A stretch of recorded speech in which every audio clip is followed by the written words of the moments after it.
वालेकुम थद TV news सां गॾु मां फ़ौज़िया एजाज़ ऐं माहिया मारवी थई मिडलाई सवाचू ख़बरवाज़ शेयर कई पिया कराची में टिकटॉक ठाहिण दौरान साल हितां इतफ़ाक़ी गोली लॻण सबबि मुड़ुसु मारिजी वियो।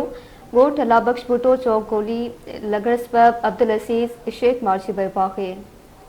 अफ़सोसनाक ख़बर मांखे ॾियूं पिया टिकटॉक हिक ॿिए माण्हू जी जान वठी छॾी आहे। टिकटॉक ठाहिण दौरान ज़ाल हथां इतफ़ाक़ी गोली लॻण सबबि मुड़ुसु मारिजी वियो आहे। ॻोठु अलाबख्श भुट्टो चौक जो रहवासी गोली लॻण सबबि अब्दुल अज़ीज़ शेख मारिजी वियो आहे। इतलाह ते पुलिस पहुची लाश पोस्टमार्टम लाइ इस्पताल मुंतक़िल कयो आहे। फ़ौती जी घरवारी गिरफ़्तार कई वई आहे। वाक़ियो टिकटॉक सबबि पेश आयो आहे या नौजवान खे क़त्ल कयो वियो आहे, जांच कई पई वञे, पुलिस पारां चयो वियो आहे।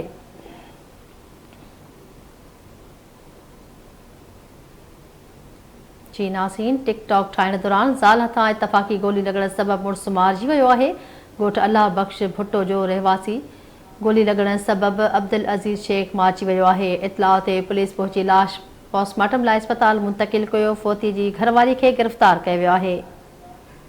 वाक़ियो टिकटॉक सबबि पेश आयो या नौजवान खे क़त्ल कयो पियो, जांच कई पई वञे। अवांखे ख़बर पिया कराची में टिकटॉक ठाहिण दौरान साल हितां इतफ़ाक़ी गोली लॻण सबबि मुड़ुसु मारिजी वियो आहे।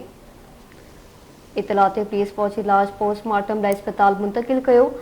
फ़ौती जी घरवारी खे गिरफ़्तार कयो पियो। वाक़ियो टिकटॉक सबबि पेश आयो आहे या नौजवान खे क़त्ल कयो पियो, जांच कई पई वञे, पुलिस पारां चयो वियो।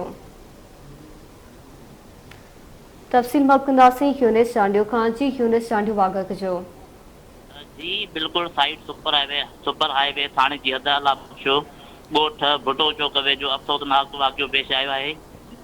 जंहिं सबबि ज़ाल ऐं मुड़ुसु टिकटॉक ठाहे रहिया हुआ त जंहिं ते ज़ाल हथां जेको आहे मुड़ुसु इतफ़ाक़ी गोली लॻण सबबि 22 वरियनि जो अब्दुल अज़ीज़ शेख थॾे ते फ़ौत थी वियो आहे। जॾहिं त इतलाह मिलण ते पुलिस वाक़े वारे हंधि पहुची लाश खे ज़रूरी कार्रवाई लाइ इस्पताल मुंतक़िल कयो वियो आहे ऐं संदसि घरवारी खे पंहिंजी हिरासत में वठी छॾियो आहे। पुलिस जो चवणु आहे त वाक़े जी जांच कई पई वञे त वाक़ियो इतफ़ाक़ आहे या क़त्ल, जॾहिं त वाक़े खां पोइ इलाइक़े में सोगवार माहौल बणिजी वियो आहे। जी